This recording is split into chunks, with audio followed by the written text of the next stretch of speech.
Can you all hear me? Yes? Yeah, we're good. Excellent.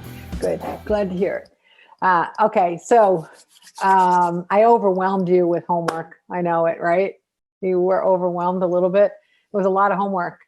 And that's because this is advanced intuition development. So we're going to go through as many possibilities as we can. And I'm going to do my best to look at everybody for a minute here. Raise your hand if you successfully completed the partner homework.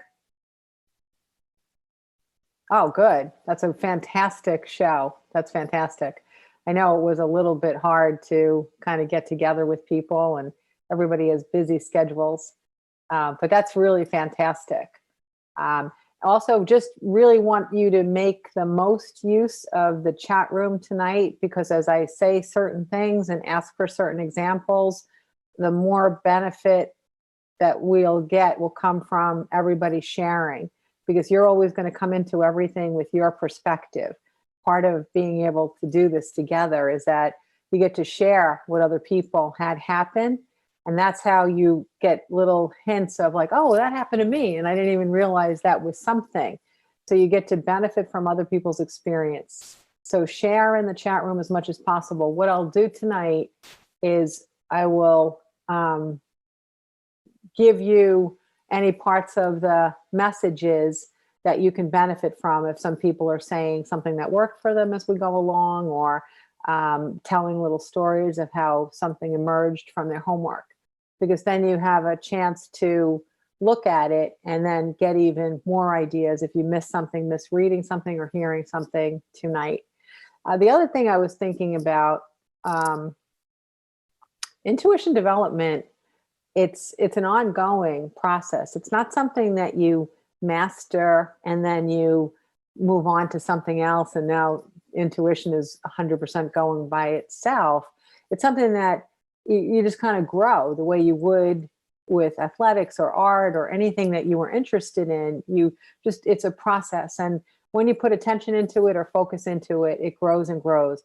But it's also helpful, in my opinion, to know where to put your focus instead of just having it be some kind of crapshoot and you never know what the outcome will be from the things that you do. So I made a decision. What I'm going to do is I'm going to start a once a month class for intuition development. The one thing that I was really trying to figure out how to make this work for the best of benefit to everyone.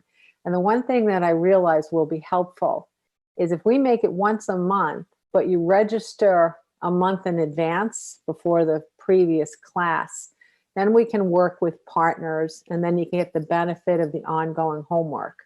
So it's not exactly like one of my Enlightenment Power groups or a Making Discoveries class where you can come and go as you wish and get the full benefit.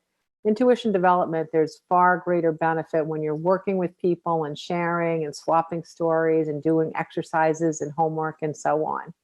So for example, I'm kicking around the idea of when I want the class to be every month. So let's say, suppose it was tomorrow, right? Tomorrow would be, I don't know, like maybe the third Tuesday of the month, I think. So if we had it the third Tuesday of every month, and this is October, you would have to register yesterday for November's class. That way, when we come together in October, we know exactly who we can have as partners, and we're all getting the full benefit of it. Of course, if you can only come in once in a while, you'll get the benefit of whatever we're doing live and the conversation and the ongoing connection that we have. But the ongoing opportunity to work and to practice, I thought that this could be a way that we could really delve in. I also want to mention that I wrote to everyone here that the homework assignment, I literally put everybody's name in a paper bag, and then I pulled 2 at a time to partner everyone.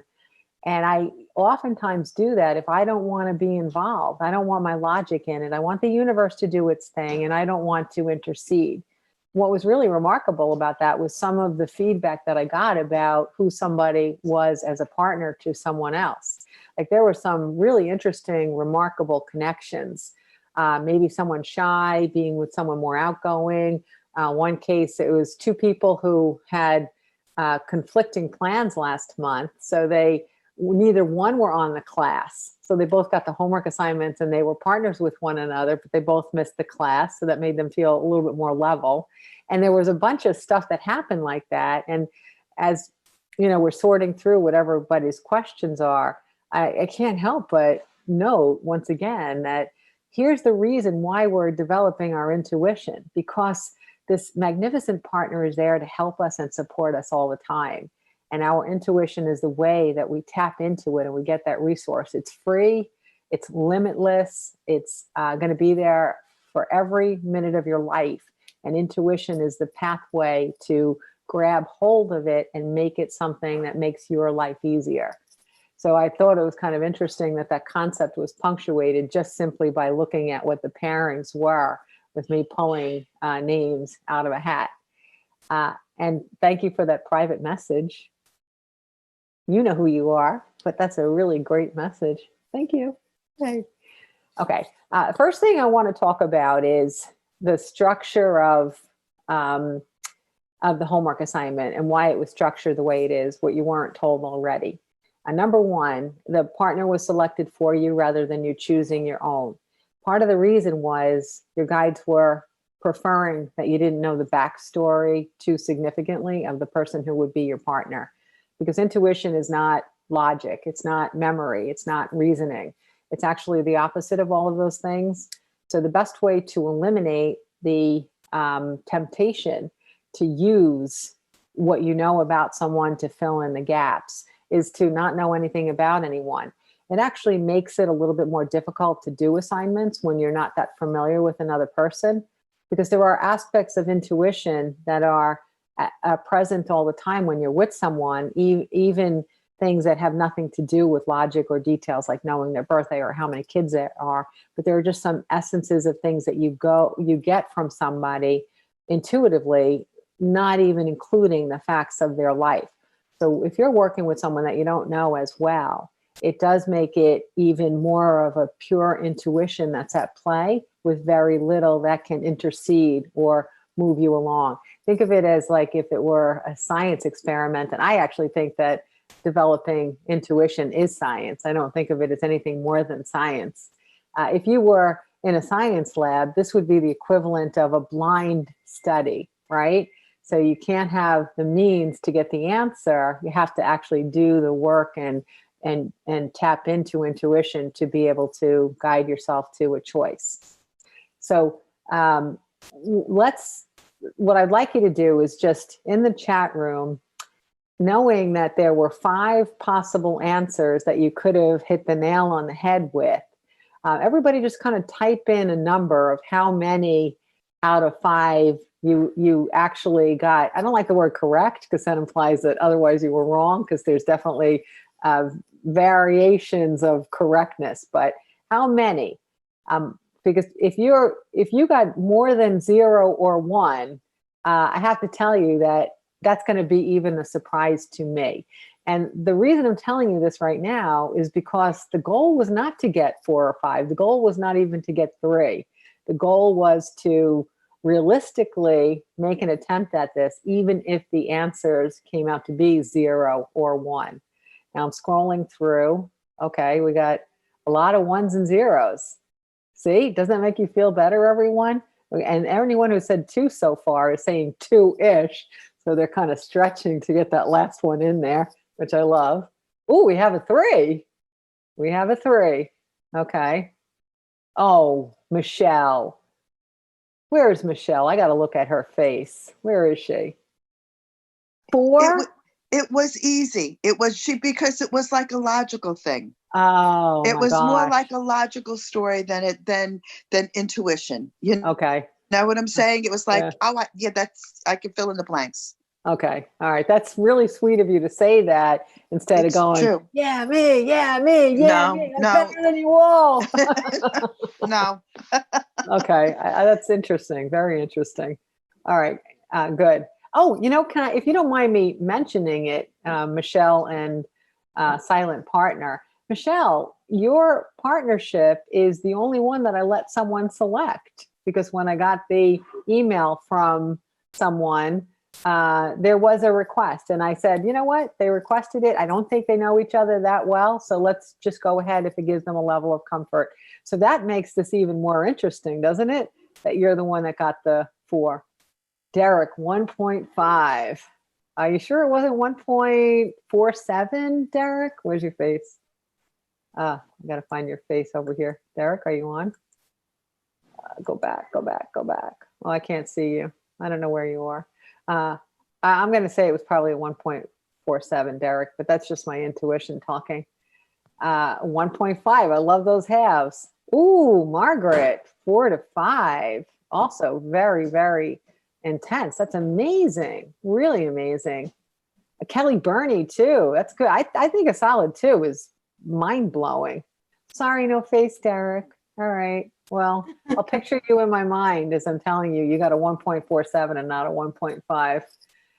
Yeah, that's good. And as you look through this, is everyone feeling a little kind of freed up, less flawed when they see they came right in the top when they got 0 or 1? Well, I made a mistake. Oh, how's that? It wasn't 4 to 5, because the first part of the question, I got the name, but it was the name of the other person that she was with. Oh. And I also got another guide that steps to her all the time. So, Interesting. Oh, that's pretty interesting. So, but it was somebody else that was in the story. Okay. Still, it's remarkable. You know, I didn't do the homework with you guys because I cheat, but I wonder how I would have done. And I do this for a living.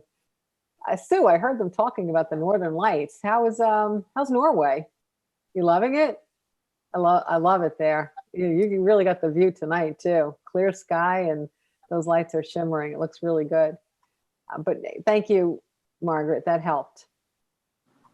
Anne, that was pretty good. You got a 3, huh? Where's Anne? Anne, 3? Oh, just unmute yourself for a second. I'll unmute you. Yeah. So I got 3 for both partners because I had 2 people. Oh, that's right. You did. Yeah. Okay. Yes. And thank you for stepping up. After we hung up, I realized we actually had an odd number and not. That's good. I was happy to do it. Okay, good. Because next time you're getting 6 people, just for the fun of it. Okay. Excellent. Excellent. Okay, so the point is that when you see that those numbers come in so low, what the real point of this assignment was to start out in advanced intuition to learn more from what you weren't writing down than from what you were writing down. Because part of the assignment was to have a conversation, and your partner was to guide you toward any sense of truth or any sense of a hint of possibility in there. The reason is you're not going to be getting a lot of feedback in life about when you're intuitive and it's not 100% accurate. So when we're working as partners, part of the benefit of working with partners is that they help to give you some added padding into the accuracy of your hits so that you can see that you're closer. Because if we're really going to witness things being, pass or fail when we're doing intuition exercises, you're going to fail far more often than you pass. And if you think the whole of it is pass or fail, you'll always feel like you're a failure. That's not intuition.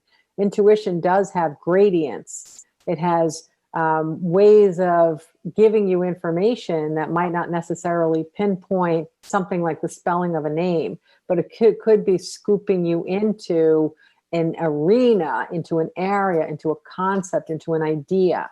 I'm going to illustrate this with a story. First of all, I want you to know selection tonight is, first of all, it's believe in yourself.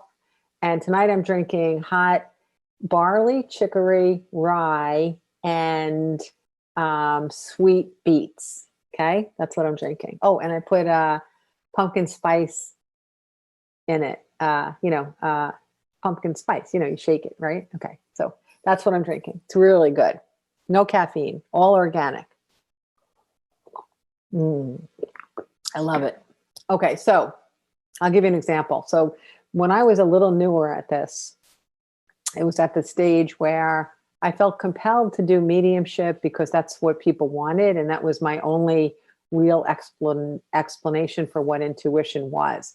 So since I could do it and people wanted it, and I didn't realize that it was just a tiny little part of intuition, I did it when clients wanted. So I'm doing a session with someone I don't know. We're sitting face to face, and I had a fantastic session with this woman. Never met her before, but it was fantastic.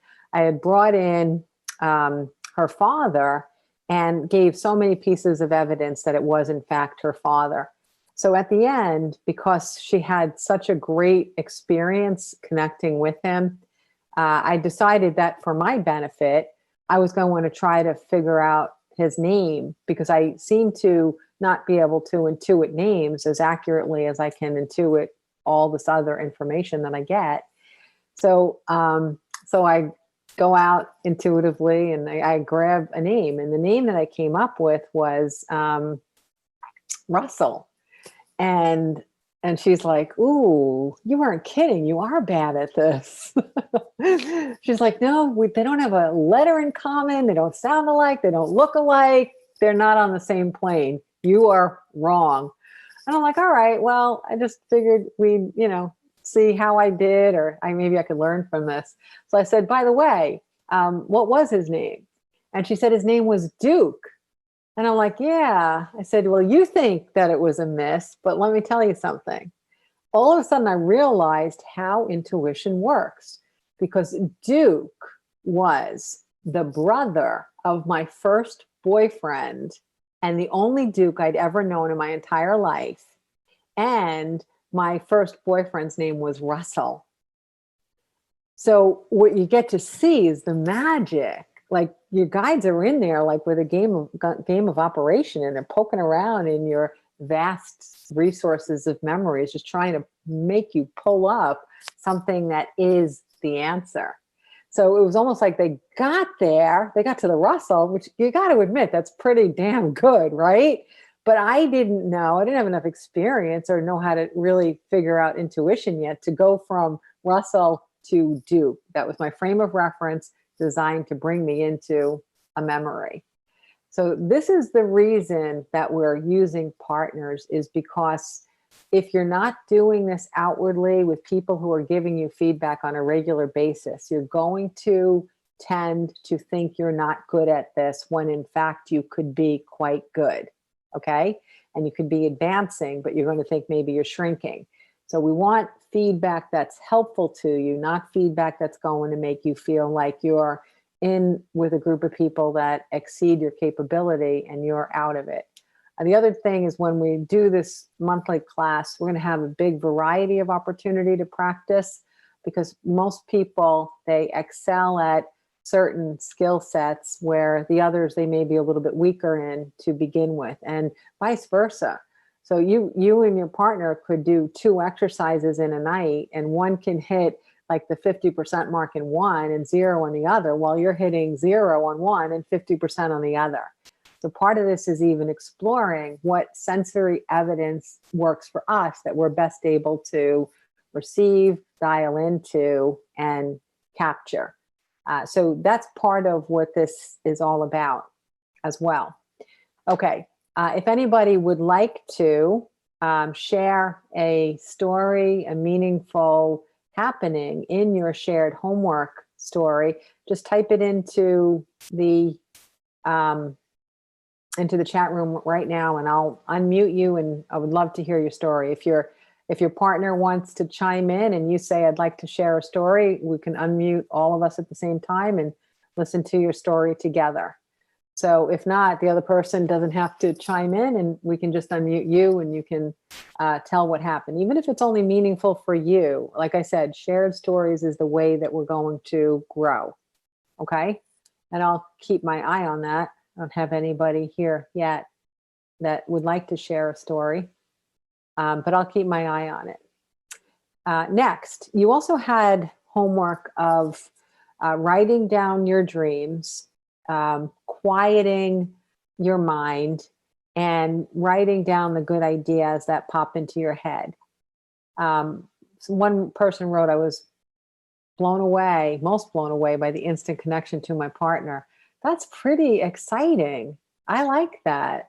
I really like that, especially when you just heard my big introduction as to how the universe works and why your partners were selected the way that they are selected. Good, and it's a good point too, Barb. Everyone wants to kind of think about, how was my partner selected?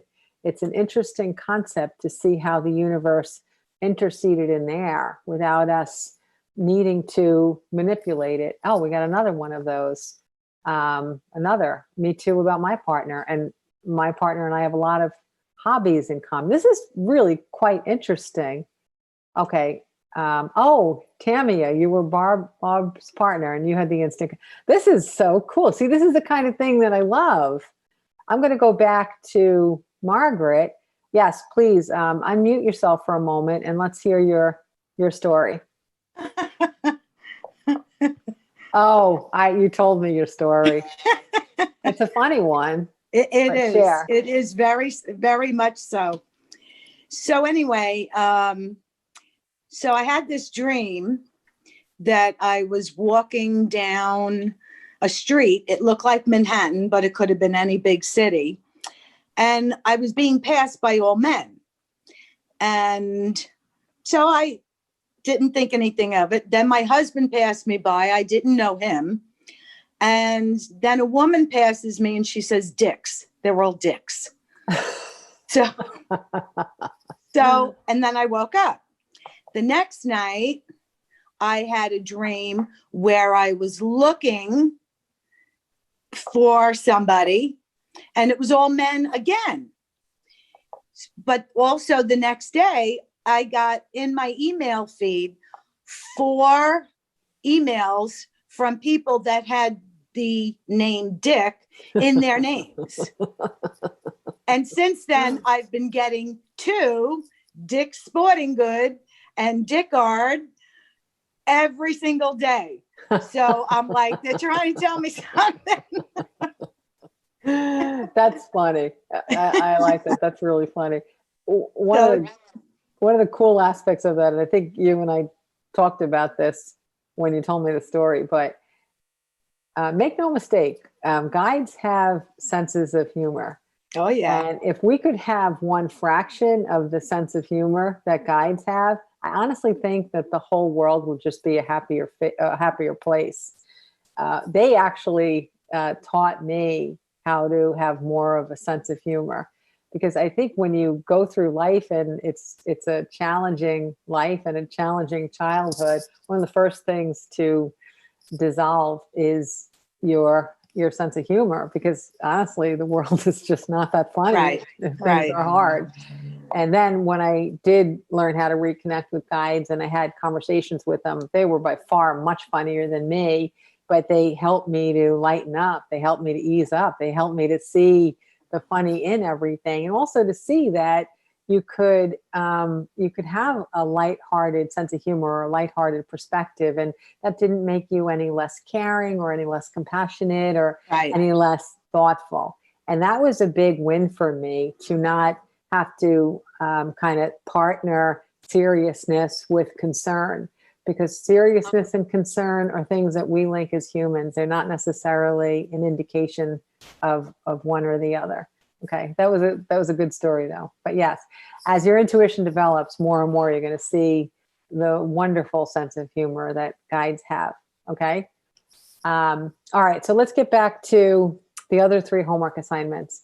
I hope that you have together a log now of dreams, good ideas that pop in your head, and also the you don't have to write down how you quiet your mind, but you could have written notes about how successful it was. But if you didn't, but have also been quieting your mind, those 3 things are going to help when you're doing those on an ongoing basis. They're going to help you to develop intuition without actually putting any effort into intuition development. I explained to you why we have to quiet our mind. I don't like have to, but this is one of those things where if someone told you you have to drink water because you're dehydrated, you're going to do it. I have to say that quieting your mind is nearly as essential as drinking water. Okay. So do make sure that you're quieting your mind every week. The good ideas that pop in your head. This is, like I said, it's meaningful to jot them down, not because they are a responsibility, not because they are an obligation, but because you get to see different patterns in the ideas that pop in your head. And when things pop, they pop because you have shared consciousness with a non-physical source. If it weren't a pop, if it were a train of thought or a line of reasoning, it would have been your thoughts activating it. But since you are seeing something just arrive there and almost like you don't know how it got there, that's an indication that you're working with another non-physical source. And assume, because it's true, all non-physical sources of information have your best interests in their thoughts and in their mind. When we're not physical, we can only be kind and loving. It's only in the human form, in the absence of the vibration of love, that we can be unkind or even evil. But evil off of the earth does not exist. So when a good idea pops in your head, it's really important to see that it is, at a minimum, co-created, so that if you're jotting it down, you're going to have at least a log of potential pathways for yourself and a log of potential insight into your soul's intention, potential insight into something that when you see it pop up on that list 3 months later or 6 months later again, you start to see that there's a pattern developing, which is a conversation with the universe helping direct you into something that you can put your intention, and they're guiding you into that it will have merit if you put your focus or your attention into it. I have a private message here. I'm just going to read it. How do you slow down your brain long enough to quiet your mind when time is racing by? Quieting your mind, I think of it as an art. It's something that it's hit or miss, and it takes some practice, and it's different for every person. It's not the same for every person. If it were the same for every person, I would simply advocate meditation practices, and I would advocate practicing yoga, because in all my experience working with clients and audiences, those are the two most reliable methods to quiet your mind that are easily duplicated and easy to transport. So you can bring them with you wherever you go. No matter what your schedule is, you can practice yoga. No matter what your schedule is, you can meditate. They're not two things that I do. So that's helpful to know that there's tons of ways to quiet your mind. But the point is that it's a process. It's trial and error. I say that the easiest way to slow your thoughts down, at least personally for me, is to study something. Just immerse yourself into something or anything. For an example, let's just say, if I were to just pick up this little piece of paper here and I were to like really honestly study it, first thing I might do is I might consider, is it green or is it yellow? Then I might think about, well, I don't know that this color appears in nature. So where do they get the ink to make this pad, right? Then I might consider, it's rather flat. It's interesting. How is it that this is so smooth when so many papers are more fibrous or more absorbent? So now I just spent, 10, 15 seconds really entering into the space of a tiny slip of paper that I just picked up. It's a good technique. If you just look at something or just pick something up and really, really delve into considering it, it's a good stepping stone toward the rest of quieting your mind. So if I were to do this on a busy day and really immerse myself in considering all of the aspects of this little slip of paper, and then I were to know that I had 15 minutes to really quiet my mind, I'd use this as the springboard to go sit outside in the autumn sunshine and then just listen to nature, or watch the leaves fall, or do something where I wasn't considering my life. I wasn't planning or scheduling or worrying or solving anything. So I guess this might even be called, people might call that mindfulness, right? It's being present. So just pick up any one thing and become very, very engaged in studying it and being curious about it. And that can help you to quiet your mind. Okay. Okay. I want to go more deeply into dreams, because dreams are an endless opportunity for us to get information from our guides and to really develop our intuition. The work that you're doing, or the focus that you're putting into your dream world, interpreting messages and so on, it's not exclusive to your dream world. When you're using your dream world to grow in your metaphoric understanding of reality, that becomes a way for you to expand into more of an intuitive understanding of all of your awake reality. So don't see your dream world only as a minor portion of your development, because it isn't. The reason that it can be so effective is because your dreams are the only place that you can guarantee that your left brain is not going to come and interfere. So it's where the ego rests and the soul is free to roam. So it's actually such a fantastic tool to practice intuition development, because the thing that you attach to your name, you are Anne, you are Gay, you are Margaret, you are Barb, you are whoever. As soon as you say that name, you become this human being, this separateness. And that's the ego, that's the human ego. But when you sleep, the ego sleeps. So you can really practice your intuition skills. So to kick us off, I see that Gay would like to share a dream. I think that would be a fantastic opportunity for us to hear it. And I'm sure that if I know you, you probably have some kind of insights that you want to share with us as well. Are you there? Yes. Okay. I'm here. Hi. Hi, there you are. Hi. So when you first assigned partners, for us, for Monica and myself, we the thing that we had in common was that Monica was just in Colorado. Oh, and how funny. I know. I've been in Wow. Colorado. It's amazing. Yeah. For almost 3 weeks. So I thought, okay, that's an amazing connection. And then she's amazing. And we had this amazing partnership. But then you just mentioned dreams, and I didn't know that that was part of the homework because I wasn't there last session. So I looked on, because I usually keep a dream journal, and I just looked quickly on my dream journal to the first one that I found. So this is kind of precognitive, I think. Let me know what you think, because before I knew that Monica was my partner, the dream was about biking, first of all. It was about, so that's our connection, that my dream is about biking and her story was about biking. Oh, wow. Jeez. That's amazing. Yeah. So the whole story was about biking. So the dream, in my dream, I couldn't find bike shoes. So I really wanted to bike, but I had to find a size 8.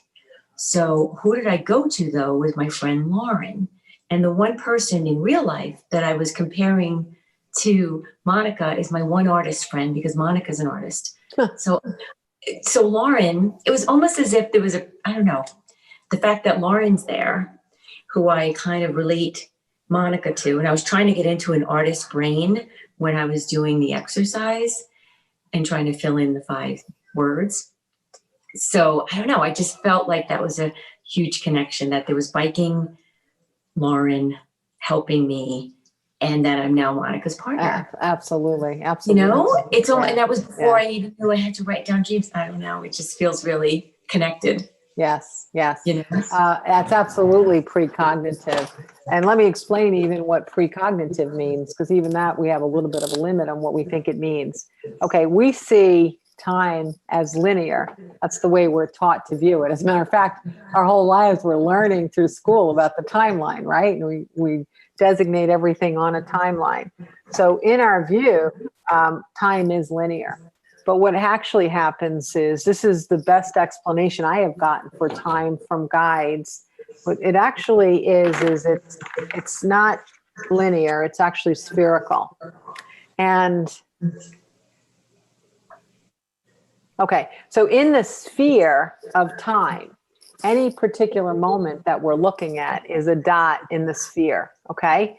So what happens is after we look at a dot, like say right now, we're on this dot, we're all here together in this space, and it is 7:38 Eastern time on October something the other. 19th? It's the 19th? Okay. So this right here, we're looking at this dot, and this happens to be, let's just say it's the 19th because I think it might be. So this is that dot, and we're all in agreement that that's the dot we're looking at. It. The reason we tag this is because all of us together have agreed that this is the tag for that dot. Am I correct? Okay. Now, if we didn't have numbers, if there was no such thing as math or numbers, and we were in agreement at the dot we were looking at, we could call that socks, or we could call that petunia, or we could call that care, or we could call that pumpkin. We could just make up stuff to name that dot, right? And then all of the dots in this that we looked at and we agreed on the name, they would seem incredibly haphazard because there was no mathematical reasoning or logic behind it, and there was no sequence. Everyone understand that? Mhm. So the only reason we believe in sequence is because of math, because of the linear reality of the way we mark our dots, okay? And what happens when you are developing intuition and you become capable of letting your consciousness roam, and especially in your dream world, when you don't have that need to keep everything anchored on this dot. We keep everything anchored on this dot. It makes us feel safe. Your dream world doesn't care about the dot. So what happens is you slip away from it. When you slip away from it, you can land on any dot. So that dot might not have been one you looked at yet, which means it's in the future. That dot might have been something you've looked at already, which means it was in the past. You see? That helps me to understand time. And then also how, I'm sure you guys remember from physics that that there's really no such thing as absolute zero, because if we were to go down to zero on our way to -1 or on our way up to 1, in that dot, we can insert a million infinite numbers of dots. Do you understand? So if we're at 0.0001 and we think we're at absolute zero, we're not, because now we can go to 0.00009 and so on and so on and so on.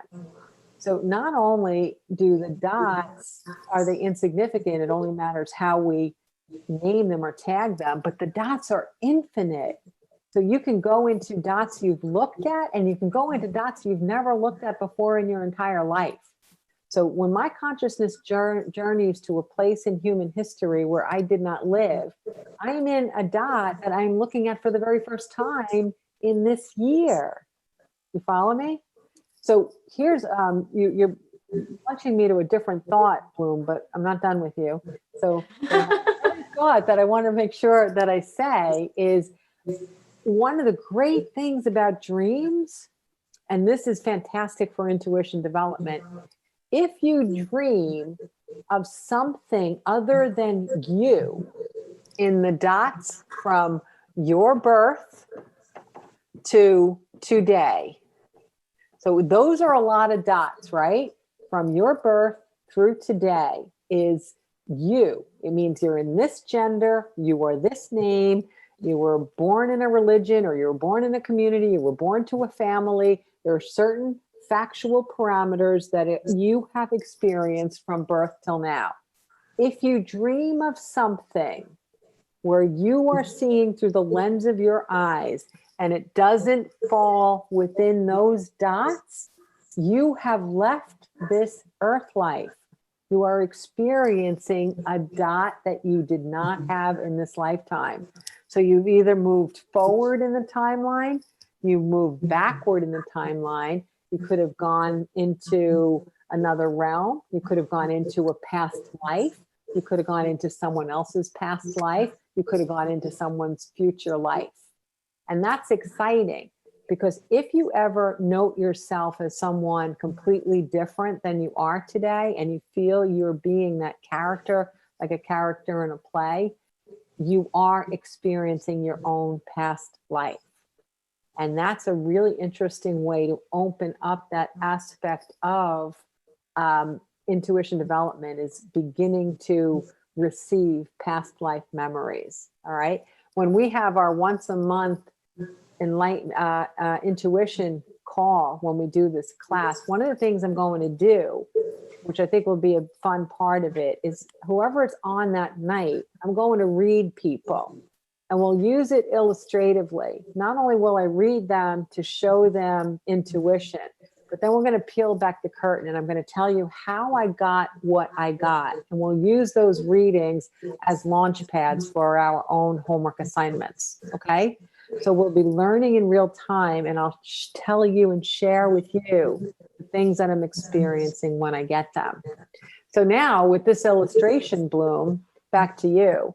You can see very clearly that in your dream, that's exactly what you did. You left, I always think of it as a place card. Whether you call it a place card or a bookmark, those are the two best ways of saying where you are now. Is it's your place card and your bookmark where you are now.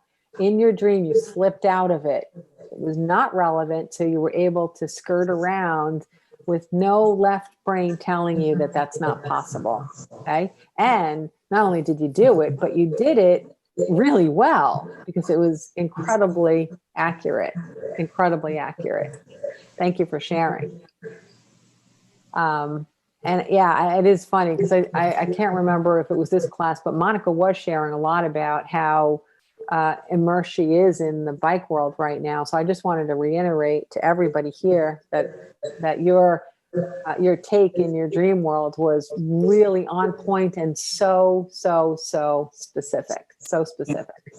Yes. Let's see. Okay, Monica, sure. I'd love to hear your story. Unmute yourself so I could see you. Where is she? Okay. Hi. Hi, Hi. guys. Okay, so hi, Kay. Nice to Hi, meet Monica. you. So now you get to yes. see each other, right? I know. Well, and her name isn't Gay. I've been searching through trying to find Oh, how the funny. thing, That's right. like Yes. gays. So the other fun thing that we have in common is her son went to the University of Wisconsin, Madison, and so did I. And he's visiting. No now. way. And No like, way. You can't make this stuff up. That's crazy. You gotta be kidding me. Too funny. Wow. So my dream, the only dream I've had that I remember is so it's with the biker. So I wake us up because, and this was about a week ago, I was laughing so hard, which hasn't happened to me where I've had a dream that I was laughing so hard in the dream. And we both wake up and he's like, oh my God, what's going on? And he and I started dating this summer, and we knew each other in high school, and we re-met this summer and have started dating. So we knew each other when we were younger, not well, but in high school, we knew each other. So in this dream, Karen, it was the weirdest dream. It was so fun. It was fun and funny. We are pizza delivery people. And he's driving the car, which I was never a pizza delivery person, and neither was he, but we're in this car.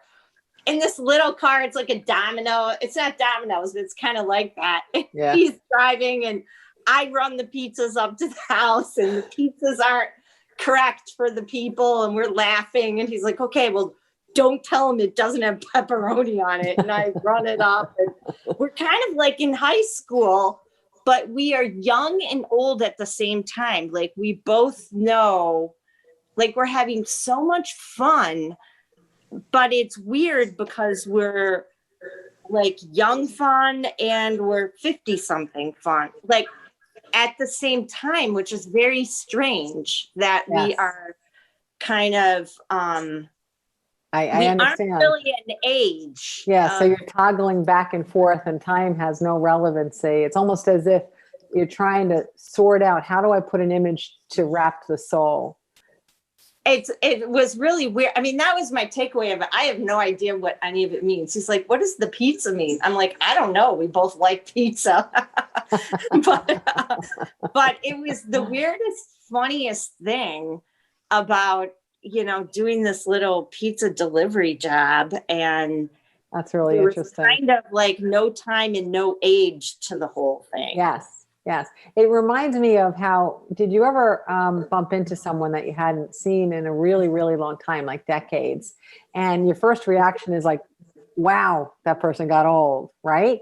But then within about 15 seconds to 30 seconds, the age difference melts away and you're right back where you were with that person when you were with them decades ago. And now you can't even see the difference of how they look now in comparison to how they looked then, right?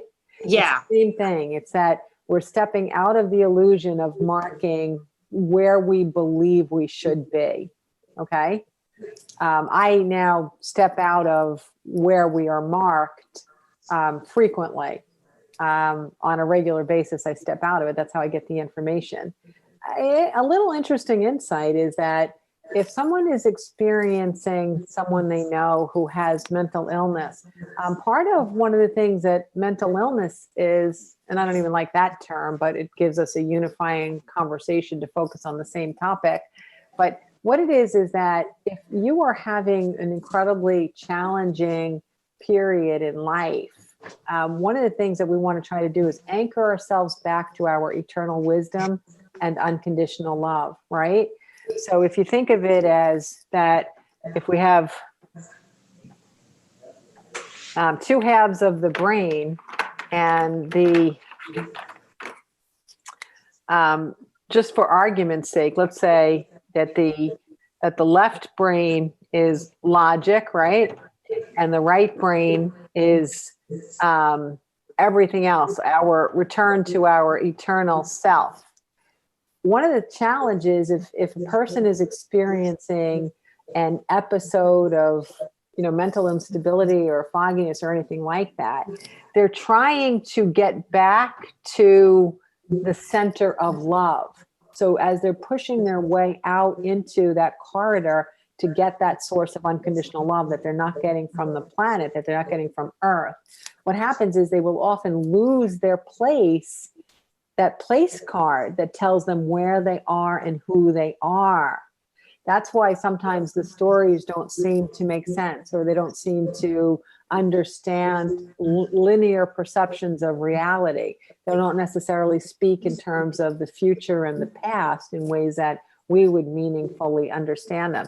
And that's the reason, because when you go into your eternal self and you leave the consciousness of being only human and literal, there is no space and there is no time.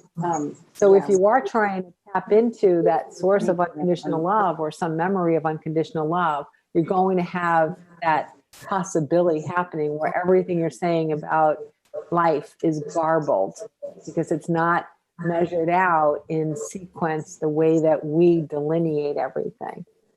Interesting, but that is another insight into not being connected to the here and the now, because that's not really necessary to be connected to the here and the now, except when we are trying to, in a meaningful way, navigate our lives. Okay.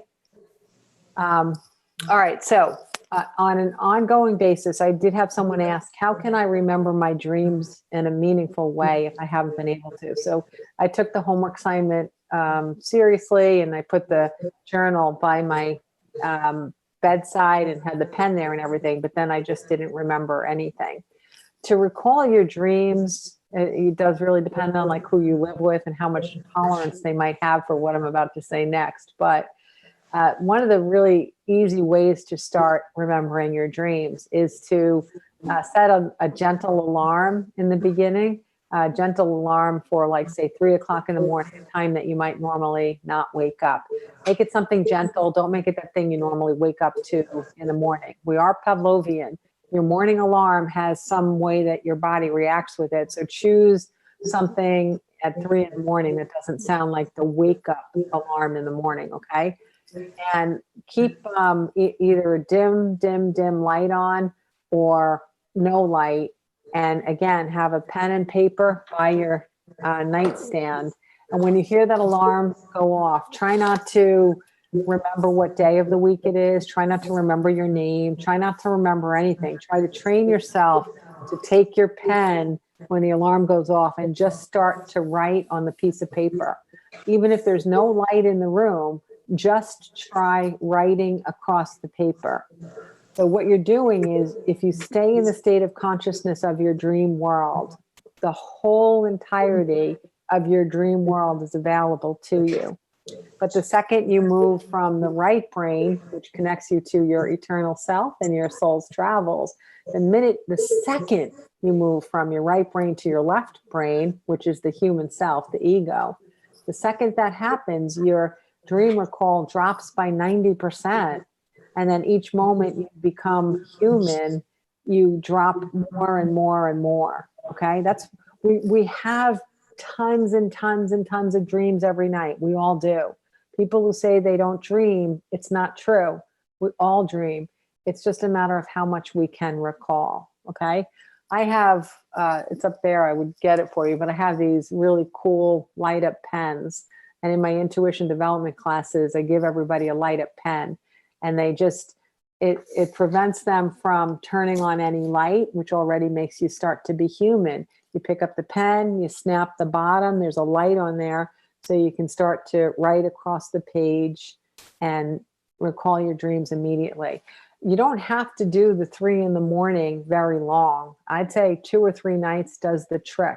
What it's doing is it taps you into the memory that you can remember your dreams. That's all. It's snapping you out of the state of thinking that sleep is a throwaway and wake is the important stuff.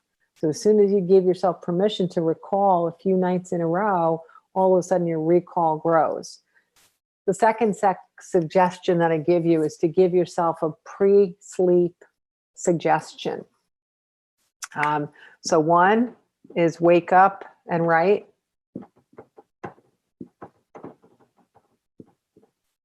2 is pre-sleep suggestion. I'm going to start out with a broad pre-sleep suggestion, and I'll show you how you can advance that over time. Initially, your pre-sleep suggestion would be very, very, very basic. I recognize that my dream world gives me insight into my soulful journey. I am eager to receive meaningful messages from my guides and the universe, and I know I will recall them. So the key is to say, you understand what your dreams are about, you're looking forward to good information, and you know you will recall it. Just make sure you use the recall in there, because what that does is it starts to train you to actually pop up and remember your dreams. Okay. Now, earlier I said the 3 o'clock in the morning alarm, that's if you really stubbornly cannot remember. For many of us, we can do the same process that I explained at 3 in the morning, but you do it when you first wake up. And again, it's before you remember your slippers are by your bedstand, or today is Tuesday, or I got to take the dog to the groomer. As soon as you got any of that stuff in your head, 90%'s gone. Just stay right there. Focus inside that night. Focus inside your dream. Focus inside the last memory, the last image, the last anything. Stay in there. When I started this, within 7 days, I was writing 45 minutes every morning. That's how much dreams there are to take a peek at. I didn't even know, after a while, I just didn't even have the time to do it. Okay, but it's there. Let me catch up on the.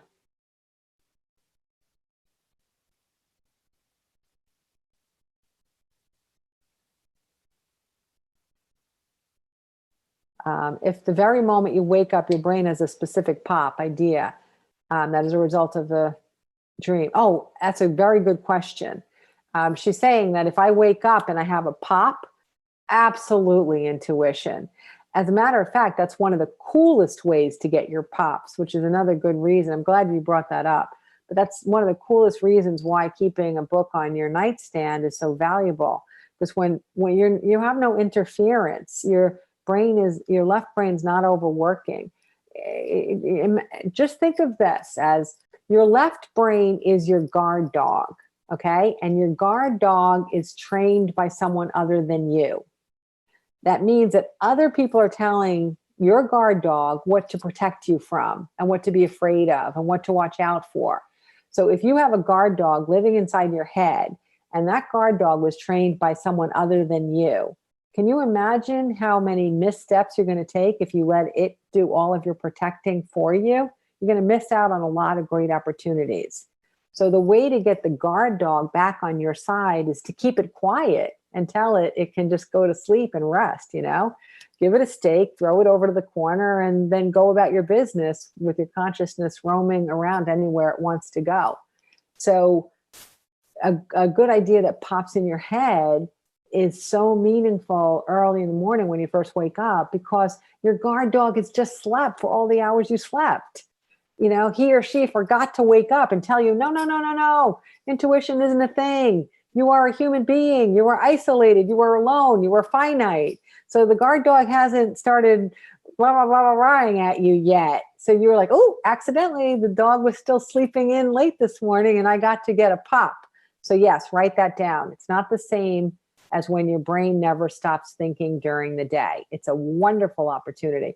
I actually get, and I'm sure so many of you on the call have heard this, I get hits for clients that I'll be speaking with that day when I wake up in the morning. And I just bank them because they're almost never for me. And I bank them. So I'm like, oh. And then later on in the day, session after session after session, those pops in the morning start coming out.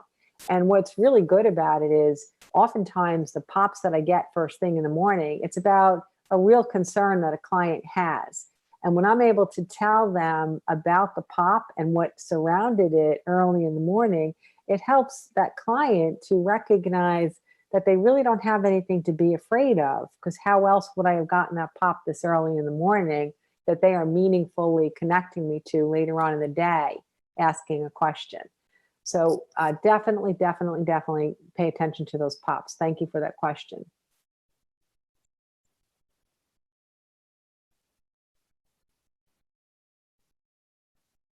Okay. I have some private questions here. Sometimes if we have challenges with nightmares, it's so important to remember that the places we go that are unfamiliar can never, ever be harmful. And even a nightmare is only a way for our guides to get us messages that they've tried to get us in other ways, but we weren't able to pick them up.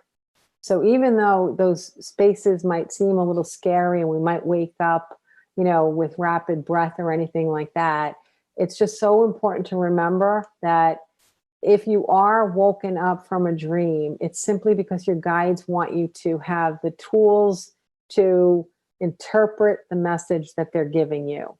And that's all it is about, but nothing bad can ever happen. And oftentimes if we have a lot of different kinds of nightmares, it has a lot to do with the fact that we haven't soothed ourselves out of a bad childhood yet, that we're still afraid that even though we might be living pretty happily right now, that those things that caused unrest or unpredictability or lack of security in our youth, it's the panic that if I get too rested, something bad might happen. So part of, this is specific for you, for you, it's a good idea to keep actively working on the fact that your bad days are behind you and give yourself permission to live in the joy of the life that you have created now.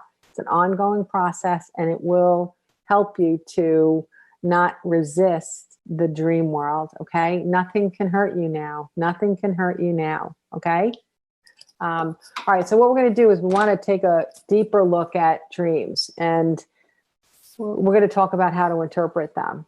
The first thing to note is that I know there's a lot of dream interpretation books out there. The thing about it is a dream interpretation book or going online and looking up symbols, they're only as useful as they have meaning to you.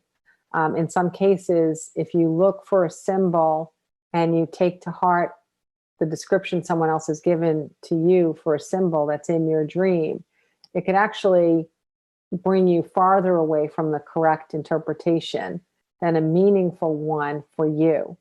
So even the interpretation of your dreams, it's really important that you use your own intuition to interpret your dreams. Okay. And here, I'll give you a really good example. So if you were dyslexic and you had a dream with a book in it, and the dream interpretation book says a book is about the quest for knowledge and the love of information and reading, and books are a symbol of new worlds to open and new frontiers, right?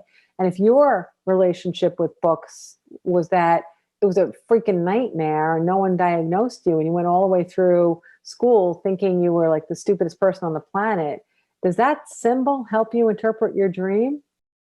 No, not at all. So you've got to bring yourself to the table. It's really important you bring yourself to the table. I think that there are some kind of universally understood elements out there, very, very simple ones that we kind of have a unified agreement as to what they mean, such as like an eagle would probably be a symbol of freedom and soaring. You know, there are certain ones that you're going to do okay if you look in a dream interpretation book. But for the most part, if you use it as a guide, and ask yourself, is that answer resonating with me? If it's resonating, fantastic. Then utilize it in your interpretation. The other hesitancy I have with dream interpretation books is, I'm going to explain this from what I've come to understand as an ongoing challenge all across the globe. People are very, very enamored with the negative. I have no idea why, but they are. They like to teach the negative. They like to show the negative. They like to know they know the negative, and so on. So in most schools of thought, whether we're looking at astrology or numerology or reading tea leaves or blah, blah, blah, most people in their interpretations, they give you the positive and they give you the negative. They give you the pros and the cons. And I say, scrap the cons. We get enough negativity around us all the time. Listening to someone else's negative representations of anything, including symbols in a dream book, all it's going to do is bring you down, and it's unnecessary. If you start to scrap the negatives, you can live to the positives. Don't give yourself any focus into the negatives. I find this to be so true with some people who do like astrological readings. It's just so much negative and so many things to be afraid of. Scrap it. Use the positives and say, okay, cool, focus there. Do the same thing with the symbols in your dreams. Dreams are not about doom. Dreams are about illumination. They're about understanding. They're about comprehending. They're about peeking under a rock. They are not about doom. If you were to read through an entire dream interpretation book, you would think that the world is going to collapse and come to an end any second. Yeah, there's a few good stuff in there, but there's a lot of not so good stuff in there.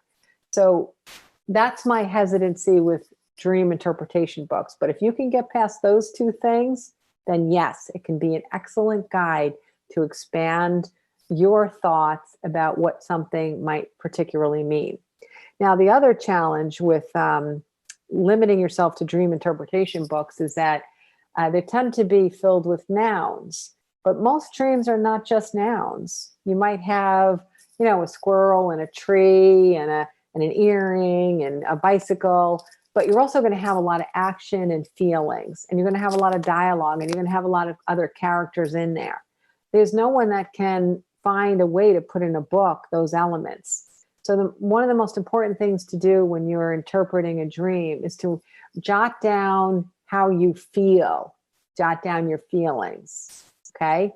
Jot down I felt trepidatious. I felt excited. I felt lost. I felt lonely. I felt afraid. I felt hopeful. I felt excited. I felt full of potential. I felt free. I felt confined. So when you write down your feelings, you're actually kind of halfway there to interpret the rest of the dream.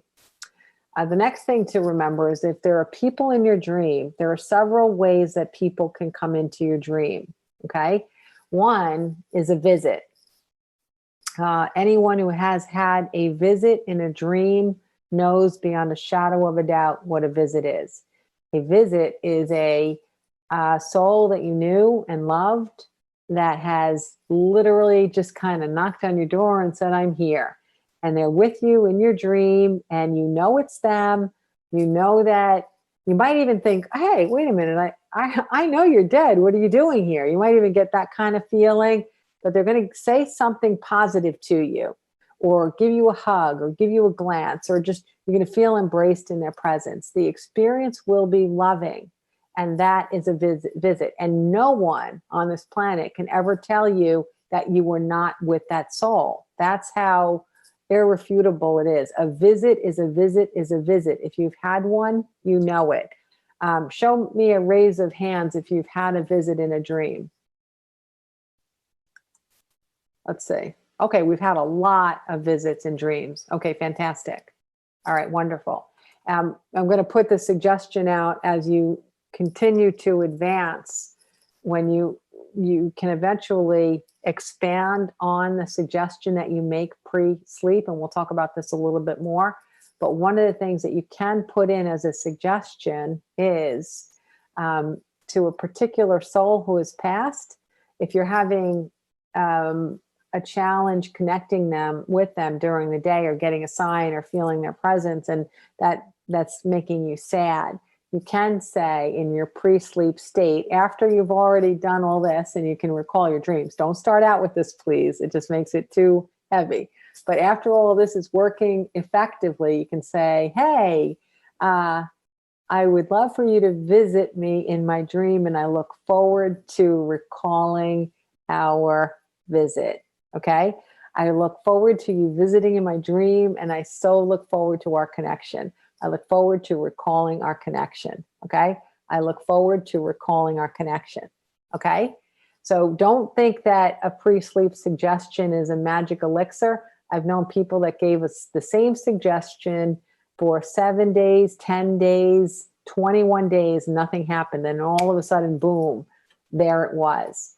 It's not a waste of time. So just put it out there. Don't be attached to it. Feel lighthearted about it. Let it go. And you'll see things happen. Okay? All right. So the second way that we can experience a human in a dream is an actual visit. Oh, that was the first way, right? Was that the first one? I'm way ahead of myself. I'm on number 3. Okay. So the first way is a visit. A visit is a beautiful miracle unto itself. I don't have to tell you how to interpret it. Yes, you made a soul-to-soul connection. Yes, you stepped out of the place card of you're supposed to be human and limited. Yes, you forgot about time. You forgot about space. You forgot about the fact that you're in a body and that person's not. All that went away, and you had a real soul-to-soul connection. No interpretation necessary. Grab the unconditional love. Grab the message. Run with it. Play with it. Love it. Boot it up when you need a boost, and just enjoy it. Own it. Don't doubt it. Own it. Okay, second way people can be in your dreams is that players from this lifetime or other lifetimes are helping you to work out something. So even if, like, suppose you asked your mom for a visit and she visited you Tuesday night, she can come back in a dream Wednesday night, but it's not a visit. She's simply a player in a story. And then that dream's going to feel really different. You can tell that she was cast into a role playing the part of her mother, and that it's not the same as the visit the night before. There's a big difference, okay? So in that, people are cast into roles to usually help you work through something, to help you fill in the gaps of stories. Oftentimes, what is going on an ongoing basis is that your dreams are bringing in players that help you get past a block that you have, to help you get past an obstacle, to help you recall something positive about yourself that you have forgotten, to help you see the sequence of events that led to some kind of pain or misinterpretation that you're carrying. So you'll play out these stories with people that you know, to help you get a different version of your childhood or a different version of your past that make more sense, are more enlightening, that are more freeing, and that are more able to bring you happiness and abundance in this life. Okay. That kind of dream always comes in a story, but it's kind of interesting if you peel away who the players are. What do those players represent to you? So one person might represent, they always made you feel uncomfortable about yourself. One person might be, whenever she was there, I felt calm. Another person might be, I never felt like she approved of me. Another person might be, that was the funniest person they ever knew. So look at who the players are and how your life interaction with them in the past made you feel. That can help to give you some interpretation into the dream. The other way a player can come into a dream is by a personality trait, a significant, memorable personality trait. And that is that if we were to do a personality caricature of people, we could probably, chat it up with 100 people in a room and get to know them a little bit, and then run around and say 3 kind of witty things about each person. That would be the most memorable, outstanding characteristic of that person. So kind of think of it as like if you were going to do a cheat sheet on who all the characters are in a novel, you'd say this one is dynamic, this one is funny, this one is sensible, this one is egotistical, this one is that, right? So you will bring players into your dream to model big personality traits. It's to just kind of like cut to the chase of a message that your guides are trying to give you, okay? The example I always give is that I woke up, in the middle of a dream. I woke up in the middle of a dream, and there beside me in bed was like Jerry Seinfeld. So, hey, he's adorable, he's funny and all that, but I have zero attraction to him. So trust me, he would not be sharing my bed with me in any reality. So in dream interpretation, therefore, I would have to say, if he were cast into the role of being in my bed with me, what was he doing? He was bringing in an intimate connection with a sense of humor. Do you see how that works? Okay. So sometimes it might be someone's outstanding, most memorable quality that the person is in the dream for. Now, what you want to look at is I did rattle off a lot of maybe negative feelings that you might be feeling in a dream. Dreams are trying to help us work through stuff that's just not true, that we carry. Fears, insecurities, feelings of being not enough, feelings of worry for the future, feelings of scarcity, feelings of inadequacy. We can have magical, mystical, forward-moving, wonderful, free dreams as well. But our guides are always going to try to help us get rid of the stuff that might be hindering us so we can have those free, limitless experiences more in our lives. So quite often our dreams are working through the stuff that might be anchoring us on a subconscious level that we are completely unaware of. And these messages, they might seem subtle because we might not always remember how certain things unfold. So let me think of how to describe this. Imagine for a second, imagine you're in elementary school, and imagine you have 2 different teachers. Pick real teachers that you had. One that you really loved and loved you, and one that you didn't like and apparently didn't like you or anyone, right? So now imagine the teacher that didn't like you or you didn't like her. Let's go with her. She calls you up to her desk and she pulls out a piece of paper, like on a test that you got something wrong on. And she points to the thing you got wrong. And she says, what's the answer to this question, right? How do you feel in that second? You feel inadequate. Even if you knew the answer and it popped into your head that second, you're not going to be able to boot it up, and you're certainly not going to say it because she just made you feel like this tiny, right? So now imagine that other teacher calls you up to her desk, the one that loved you and you love her, and same question, same wrong answer. And she says, hey, do you remember what the answer to this question is? And you're like, oh yeah, I do. And all of a sudden you got the answer, right? It has so much to do with how we're recalling things, is how we felt about people. But oftentimes we don't know how we felt about people because we take for granted that we should like them and they should like us. We don't necessarily recognize these weird little rubs that are so subtle, that someone makes you feel unworthy, or someone makes you feel less than, or someone is like always putting you down in really subtle ways, or they're always bragging, or they're always ignoring you, or they're not caring about you or asking you about your day. So you go through your life experiences, but you don't realize how they left you feeling like that teacher where you got the answer wrong the first time and then you got the answer wrong the second time too. Your dream world helps you reveal this stuff. So when you have a player in your dream, really pull it back and try to delve into how that person made you feel. Is there something you're missing? Are you supposed to like them, but you don't really? Do they make you feel good about yourself? Do they bring out the best in you? Okay. So look for where your guides are helping you kind of peel back a block. They don't want you to experience these limits anymore. I'm going to interpret a dream for you. This is one that I think is just really excellent at illustrating how this works. And the more illustrations you have, the easier it is for you. So I'll show you.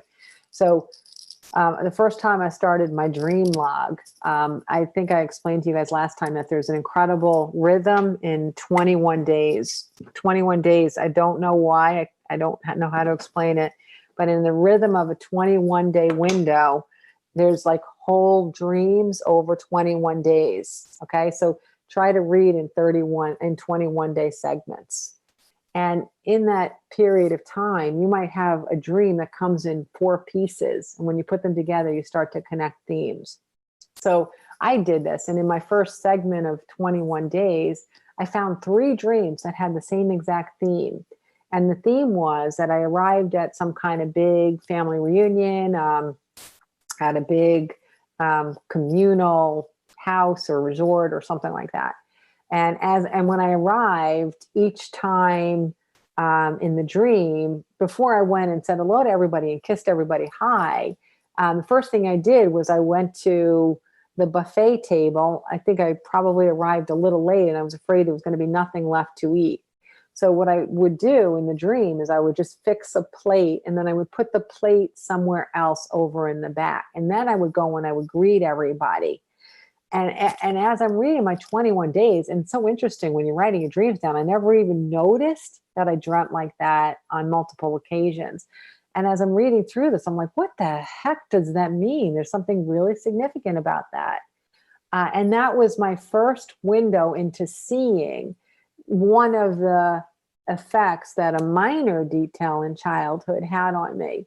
And what had happened as I was a child was that food was used to show whether you were worthy or not. So food was used as a controller.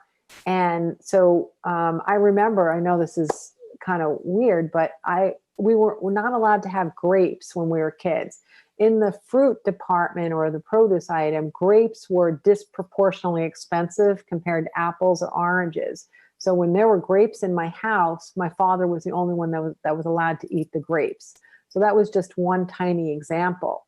So as an adult in these dreams, I just wanted to make sure that I was allowed to have the food that I had been denied as a child. I wanted to make sure that I was worthy of it. I wanted to make sure that I guess I was loving myself before I went around and kissed and hugged everybody else at the reunions. So can you see how this works? If I hadn't written my dreams down, if I hadn't read them over that 21 days, to this day, I never could have understood how that one small aspect of childhood affected me to this day. Okay? So these insights are very meaningful. And you can also note how, like, let's peel this back. Can you see how a dream interpretation could be helpful but limited? So if I look up buffet, I think it's going to say something about an abundance of food. But was I really experiencing an abundance of food? No. That's why it's important that you bring your own self to the interpretation. Okay? Oh, that turned out to be a pretty good illustration. Thank you, guys. I appreciate it. And as I said, what we'll do in the intuition development classes is we'll look at dreams, we'll look at past lives, we'll look at every place consciousness can go and just keep peeling them back and peeling them back for all of you individually so that we can learn and grow and discover. All right. For homework this time, I'm going to give you 2 assignments. One's going to be a solo assignment and the other one will be a partner assignment. And it's also important to start or continue your dream logbook if you haven't already done it. You'll have plenty to do. So if you're still not recalling your dreams, just concentrate on getting the notebook there, finding a way to get the room lit up that you're not going to disturb someone if you're sleeping with somebody, and then continue to work on jotting down the good ideas that pop in your head and making sure that you're quieting your mind at least 3 or 4 times a week. So you have plenty to do other than just interpret dreams if you are unable to recall them up to this point. But here's your solo homework assignment.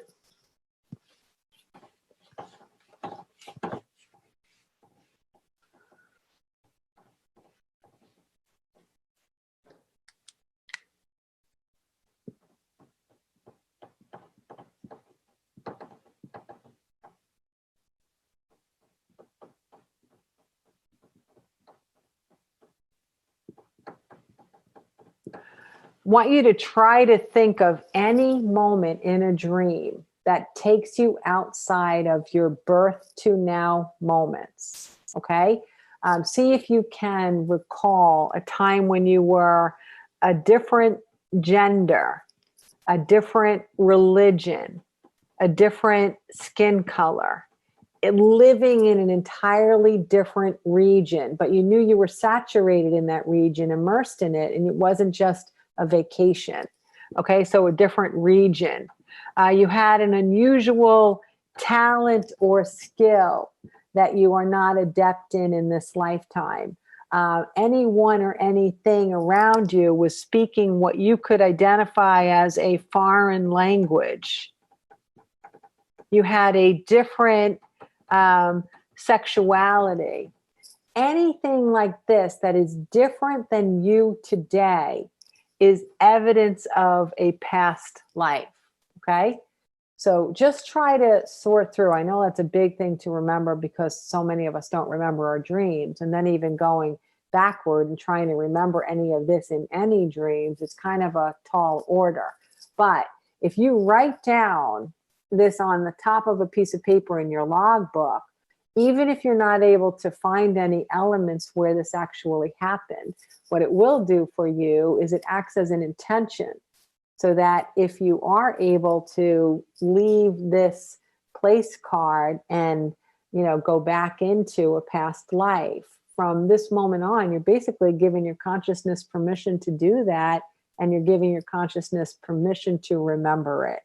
Okay? So that's the whole of your extra homework. That's it. Okay. Now, as far as a partner homework, I'm going to have you, I'm going to pick up the partners again. First of all, let me just ask, I'll look for a show of hands again. I would like for you to work with the person that you are already working for. Will that work for everybody, to work with the person that they're already working with? Okay.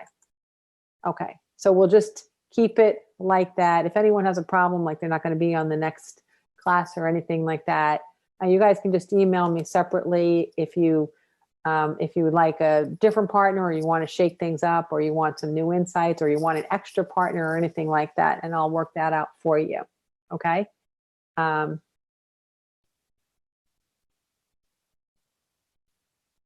Oh, so I'm just answering your question, Margaret.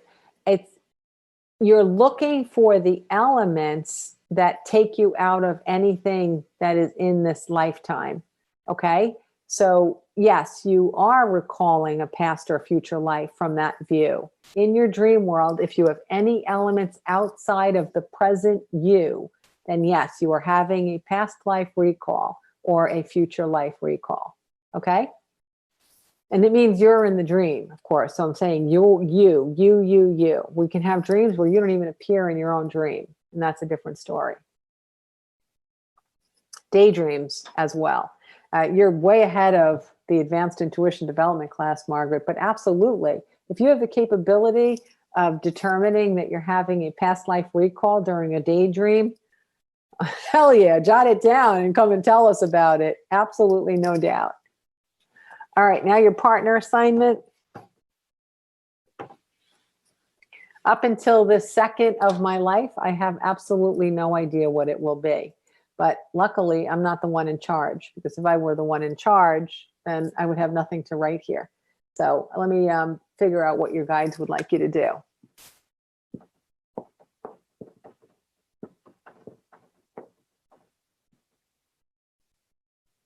Okay.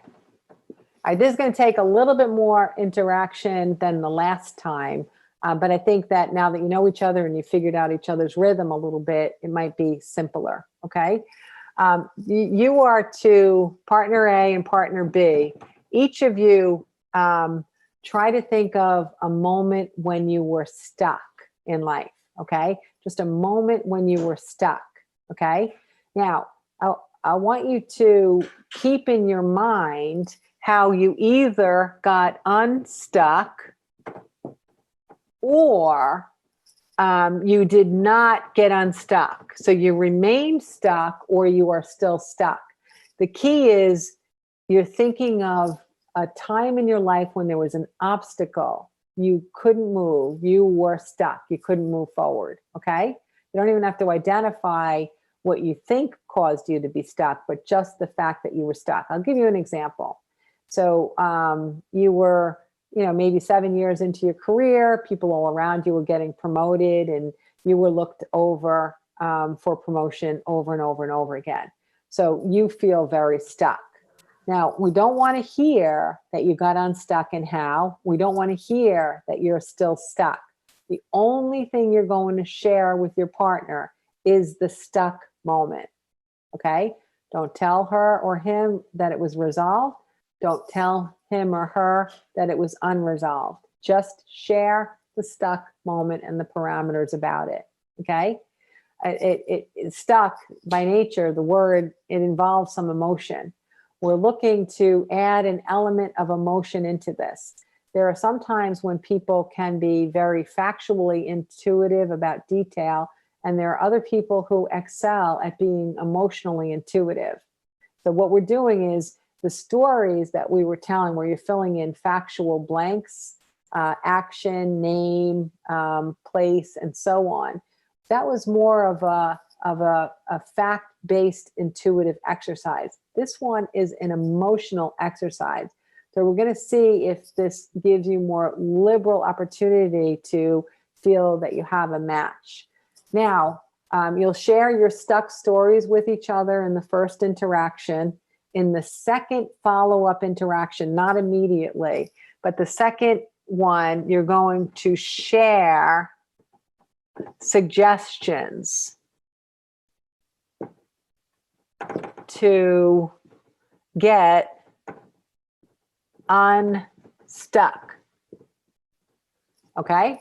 You're going to share suggestions to get unstuck. And after, you might have 2 listed, you might have 6 or 7 listed, but whatever your suggestions are that you have listed, partner B is going to listen to all your suggestions. And when you are finished, you're going to swap. Then partner B will give her suggestions or his suggestions of how you could get unstuck or how you could have gotten unstuck in that situation. Okay. After both of you have completely shared your lists, sharing is done. We have both shared our lists. When you've both shared your lists, then you can fill each other in on the end of the story. I was stuck, I got unstuck, and here's how it is resolved.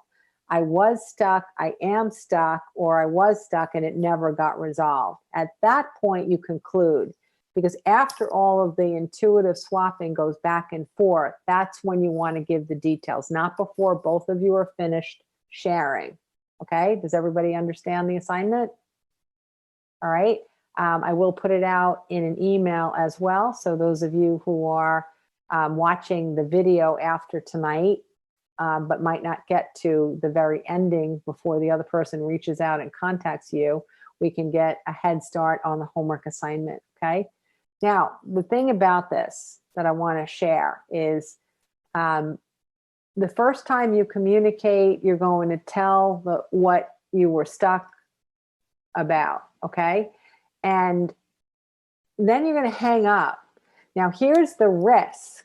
The risk is there's pressure.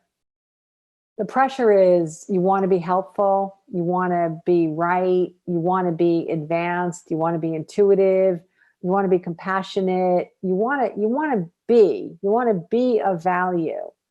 When you have a vested interest in the outcome, you have a tendency to use less intuition.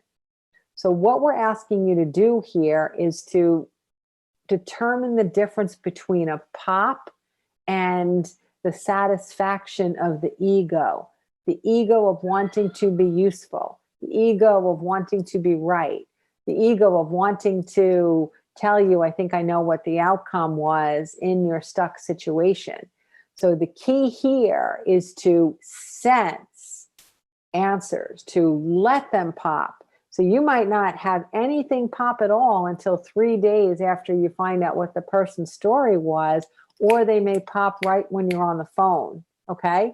You are the only person that's going to be able to write that list and have a really good idea of whether you logicked it or it felt like it was guided or aided or was helped, just planted there in your head, just a pop. For the homework, is it better to use a current situation or a past situation? Oh, that came in twice. I like using something present, but the only problem with present is it's harder to speak about it without giving away the details, whether it's solved or not. So any way that you feel you can talk about a stuck moment where you're not going to reveal whether it was resolved or not, that would be a good choice, okay? If you can talk about something present and not reveal whether it was resolved or not, by all means, go ahead, okay? All right, and obviously email is not going to be the preferable choice in this exercise because intonation and that extra element of communicating with someone can be much more helpful than just words on a piece of paper, all right? You also had another homework assignment, which we didn't even get to, but I just started to touch upon the idea of attachment. But if you didn't get to it yet, I hate to add anything to you, but it should have been completed by tonight anyway. Bring with you to the next class your list of attachments as we described in the last class. We're going to go deeper into attachments and what it means for the process of intuition development. I know we ran a little bit late, but I'll ask you really, really quickly if anybody has a preference of what day of the week we meet for intuition development classes in the future. It would be either a Monday, Wednesday, or a Thursday. So just jot down if you have a preference. That way, when I have the chat at the end, I can see what people's preferences is, and I'll try to gear myself toward any particular dominant day if I can, okay? Monday, Wednesday, or Thursday if you have a preference. And you can even write that in privately if you want.